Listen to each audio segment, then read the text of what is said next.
Hey everybody, it's Matt Kofchinsky and this is your Lindapter Spotlight. I'm here in Boston, this time for a volleyball tournament. I'm here this weekend and just had some lobster rolls, just had some oysters, but you can see in the background here over my shoulder, that's the Tobin Bridge.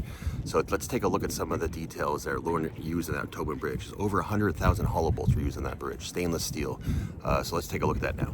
All right, as we take a look at the Tobin Bridge, as you're driving over the upper level, you have on the left and the right-hand side, you have these safety walks. And you could see it here in the white circle, dash circle, and they're not in pristine condition.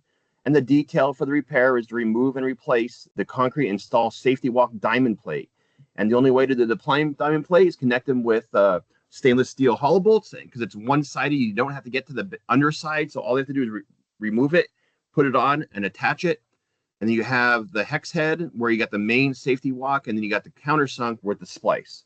So that's a great use of the hollow bolts, one-sided, and you don't have to get to the bottom side.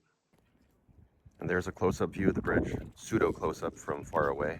Again, it's Matt Kofchinsky, and this is your Lindapter Spotlight.